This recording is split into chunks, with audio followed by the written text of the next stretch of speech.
సరే, ఇక ఏమాత్రం ఆలస్యం చేయకుండా నేరుగా విషయంలోకి వెళ్ళిపోదాం. ఈరోజు మనం చూడబోయే ఈ విశ్లేషణలో భారతదేశ ప్రజారోగ్య వ్యవస్థ రూపురేఖలను మార్చేయబోతున్న ఆరోగ్య భారత్ 2026 గురించి మాట్లాడుకుందాం. అసలు మన దేశ ఆరోగ్య రంగం ఏ దిశగా అడుగులు వేస్తుంది, భవిష్యత్తు కోసం సిద్ధం చేసిన ఆ బ్లూ ప్రింట్ ఏంటి అనేది వివరంగా డీకోడ్ చేద్దాం. మరి ఈరోజు మనం ప్రధానంగా చర్చించుకునే అంశాలు: ముందుగా ఆరోగ్య భారత్ సదస్సు, ఆ తర్వాత నేషనల్ హెల్త్ మిషన్, దేశవ్యాప్తంగా 12 రాష్ట్రాలు పాటిస్తున్న అత్యుత్తమ విధానాలు, ప్రధాన వ్యాధుల నిర్మూలన లక్ష్యాలు మరియు డిజిటల్ హెల్త్ స్కీమ్స్. ఇది మన ముందున్న అజెండా. మొదటి విభాగం చండీగఢ్ వేదికగా జరిగిన ఆరోగ్య భారత్ సదస్సు. ఇది 10వ జాతీయ సదస్సు. ఏప్రిల్ 30 నుండి మే 1, 2026 వరకు చండీగఢ్లో చాలా గ్రాండ్గా జరిగింది. కేంద్ర ఆరోగ్య శాఖ మంత్రి జేపీ నడ్డా గారు, హర్యానా ముఖ్యమంత్రి నాయబ్ సింగ్ సైనీ గారు దీన్ని ప్రారంభించారు. అయితే ఇక్కడ మనం గుర్తుంచుకోవాల్సిన మెయిన్ పాయింట్, దీని థీమ్ ఇన్నోవేషన్ అండ్ ఇంక్లూజివిటీ, అంటే నైపుణ్యం మరియు సమ్మిళితత్వం. రాబోయే రోజుల్లో మన హెల్త్ కేర్ సిస్టమ్ ఎలా ఉండబోతోంది అనడానికి ఇదే ఒక రకంగా ఫౌండేషన్ అన్నమాట. ఈ సదస్సులో పదే పదే వినిపించిన ఒక కీలకమైన పదం 17th CRM, అంటే కామన్ రివ్యూ మిషన్. అసలిదంటే ఏంటంటే, నేషనల్ హెల్త్ మిషన్ కింద తెచ్చిన పథకాలు వివిధ రాష్ట్రాల్లో ఎంత పకడ్బందీగా అమలవుతున్నాయో చెక్ చేసే ఒక ఇండిపెండెంట్ మానిటరింగ్ సిస్టమ్. ఏ రాష్ట్రం ఎలాంటి కొత్త ఆవిష్కరణలు చేస్తోంది అనేది గుర్తించడంలో ఈ 17th ఎడిషన్ చాలా పెద్ద రోల్ ప్లే చేసింది. ఇదంతా ఎందుకు చేస్తున్నామంటే సింపుల్, 2030 నాటికల్లా సుస్థిరాభివృద్ధి లక్ష్యాలను, అంటే SDG 3ని చేరుకోవడం కోసమే. దీని ముఖ్య ఉద్దేశ్యం అందరికీ ఆరోగ్యం, శ్రేయస్సు, ముఖ్యంగా మాతా శిశు మరణాల రేటును బాగా తగ్గించడం, అలాగే ఎయిడ్స్, టీబీ, మలేరియా లాంటి ప్రాణాంతక వ్యాధులను పూర్తిగా రూపుమాపడం దీని ప్రధాన లక్ష్యాలు. ఇక రెండవ విభాగం, అసలు మన ఆరోగ్య వ్యవస్థకే పునాదిలాంటి నేషనల్ హెల్త్ మిషన్. ఒకసారి ఇలా గతంలోకి వెళ్తే ఈ సిస్టమ్ ఎలా ఎదిగిందో మనకర్థమవుతుంది. 2005లో ముందుగా గ్రామీణ ప్రజల కోసం NRHM మొదలైంది. ఆ తర్వాత 2013లో ఒక పెద్ద మార్పొచ్చింది. అదేంటంటే, గ్రామీణ పట్టణ మిషన్లను కలిపేసి నేషనల్ హెల్త్ మిషన్గా మార్చారు. ఇక 2014లో వ్యాక్సినేషన్ పెంచడానికి మిషన్ ఇంద్రధనుష్, ఆ తర్వాత 2018లో ప్రపంచంలోనే అతిపెద్ద health insurance scheme Ayushman Bharat వచ్చాయి. ఇదొక పెద్ద ప్రయాణమని చెప్పాలి.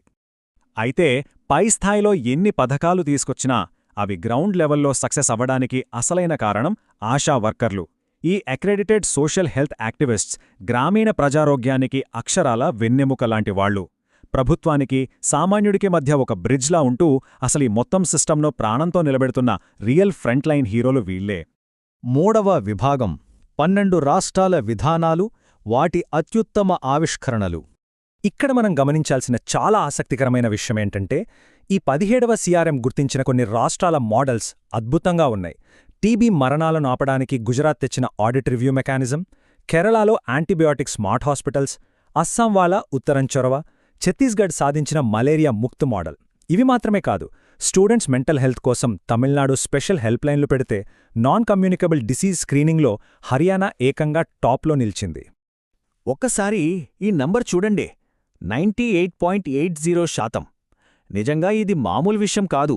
హర్యానాలో నమోదైన ఇన్స్టిట్యూషనల్ డెలివరీస్, అంటే ఆస్పత్రుల్లో జరిగిన ప్రసవాల రేటు ఇది. ఈ రేంజ్ సక్సెస్ వెనుక హర్యానా ప్రభుత్వం హెల్త్ సెక్టార్కి ఇచ్చిన 14,000 కోట్ల రూపాయల భారీ బడ్జెట్ సపోర్టుంది. మిగిలిన రాష్ట్రాలు కూడా ఏమీ తక్కువ కాలేదు. జమ్మూ కాశ్మీర్ సప్లై చైన్ మేనేజ్మెంట్లో అదరగొడితే, జార్ఖండ్ డేటాని వాడుకొని యాక్షన్ తీసుకునే విధానంలో ముందుంది. ఇక మధ్యప్రదేశ్ సుమన్, మహారాష్ట్ర మాతృస్నేహ లాంటి పథకాలు మాతృ సంరక్షణలో గేమ్ చేంజర్స్ అయ్యాయి. ఒడిషా ఏమో అర్బన్ ఏరియాస్లో ఉన్న వృద్ధులపై ఫోకస్ చేస్తే, ఉత్తరప్రదేశ్ ఫ్యామిలీ ప్లానింగ్ కౌన్సిలింగ్ని నెక్స్ట్ లెవెల్కి తీసుకెళ్ళింది. ఇవన్నీ మన దేశానికి ఒక రకంగా రోల్ మోడల్స్ అనొచ్చు. నాల్గవ విభాగం ప్రధాన వ్యాధులు, వాటి నిర్మూలన టార్గెట్స్. ఇప్పుడు మన ముందున్న ఒక పెద్ద ప్రశ్న, అసలీ భయంకరమైన పబ్లిక్ హెల్త్ థ్రెట్స్ని ఆపడానికి మన దగ్గరున్న ఆయుధాలేంటి, మన టార్గెట్స్ ఏంటి? ఎగ్జామ్ పాయింట్ ఆఫ్ వ్యూలో ఈ డెడ్లైన్స్ తెలుసుకోవడం మనకు చాలా అవసరం. ఇక్కడ ఈ 2 వ్యాధుల టార్గెట్స్ చూస్తే భలే ఆసక్తికరంగా ఉంటుంది.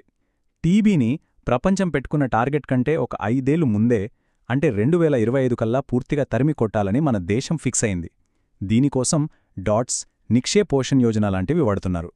మరోవైపు మలేరియాకి 2030 డెడ్లైన్ పెట్టారు. ఇందులో ఇంట్రెస్టింగ్ పాయింట్ ఏంటంటే దోమల లార్వాని తినేయడానికి గంబూసియా చేపలను వాడుతున్నారు. గ్రేట్ కదా. అలాగే హెచ్ఐవి నియంత్రణకు నాకో సంస్థ సెట్ చేసిన ఒక మాస్టర్ ప్లాన్ ఈ 95-95-95. ఇది వినడానికి కొంచెం కాంప్లెక్స్గా అనిపించినా చాలా సింపుల్ అండి. ఫస్ట్ స్టెప్, వ్యాధి ఉన్నవాళ్లల్లో 95% మందికి వాళ్ల స్టేటస్ ఖచ్చితంగా తెలియాలి. సెకండ్ స్టెప్, అలా తెలిసిన వాళ్లల్లో 95% మందికి ఏఆర్టీ మందులు స్టార్ట్ అవ్వాలి. ఇక థర్డ్ స్టెప్, మందులు వాడుతున్న వాళ్లలో 95% మందికి వైరల్ లోడ్ కంట్రోల్లోకి రావాలి. ఎంత పకడ్బందీ వ్యూహమో కదా. కేవలం జబ్బొచ్చాక మందులు వేసుకోవడం కాదు, అసలది రాకముందే ఆపడం అసలైన టాలెంట్. అందుకే ప్రివెంటివ్ కేర్లో భాగంగా 30 ఏళ్లు దాటిన వాళ్లందరికీ బీపీ, షుగర్ లాంటి అసంక్రమ్య వ్యాధులకు ఫ్రీగా స్క్రీనింగ్ చేస్తున్నారు. అలాగే మిషన్ ఇంద్రధనుష్ 5.0 కింద పిల్లలకి, గర్భిణీలకు 12 రకాల వ్యాధుల నుండి రక్షణ ఇస్తున్నారు. వీటన్నిటినీ డిజిటల్గా పర్ఫెక్ట్గా ట్రాక్ చేయడానికి యూవిన్ అనే ఒక కొత్త పోర్టల్ కూడా వచ్చేసింది. ఇక చివరిగా 5వ విభాగం, డిజిటల్ హెల్త్ మరియు కీలక పథకాలు. 2200 ఇది జస్ట్ ఒక మామూలు నంబర్ కాదు. మన డిజిటల్ హెల్త్ విప్లవానికి అక్షరాలా ఒక ప్రతీక.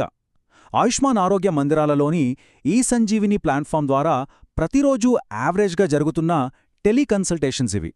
ఎక్కడో మారుమూల పల్లెటూర్లో ఉన్నవాళ్లు కూడా జస్ట్ ఒక వీడియో కాల్ ద్వారా పెద్ద పెద్ద స్పెషలిస్ట్ డాక్టర్తో మాట్లాడిస్తున్నారు. ఇదొక టెక్నాలజీ అద్భుతమంతే. ఇక అస్సలు విషయానికి అంటే ఆర్థికపరమైన విషయాలకు వస్తే, ఆయుష్మాన్ భారత్ స్కీమ్ ద్వారా ప్రతి ఫ్యామిలీకి ఏటా 5 లక్షల ఫ్రీ హెల్త్ కవర్ దొరుకుతోంది. నిక్షయ్ పోషణ్ యోజన కింద టీబీ పేషెంట్స్కి మంచి పౌష్టికాహారం కోసం నెలకు 500 రూపాయలిస్తున్నారు. ఇవన్నీ ఒకెత్తైతే, జాతీయ ఆరోగ్య విధానం 2017 ప్రకారం మన దేశ జీడీపీలో ఏకంగా 2.5% కేవలం హెల్త్ సెక్టార్కే కేటాయించాలన్నది మెయిన్ టార్గెట్. ఇది చాలా క్రూషియల్ పాయింట్. మొత్తం మీద చూస్తే ఒక చాలా ఇంట్రెస్టింగ్ థాట్ వస్తోంది మనకి. ఈ 12 రాష్ట్రాల బెస్ట్ మోడల్స్ అన్నీ ఈ డిజిటల్ టెక్నాలజీతో గనక కనెక్ట్ అయితే 2047 నాటికి మనం కంటున్న ఆ వికసిత్ భారత్ కళ ఏ రేంజ్లో సాకారమవుతుందో ఊహించండి. ఒక స్ట్రాంగ్, అందరికీ ఈక్వల్గా అందే హెల్త్ సిస్టమ్ భవిష్యత్తు తరాలకు ఎలాంటి గ్యారంటీ ఇవ్వబోతోంది కదా.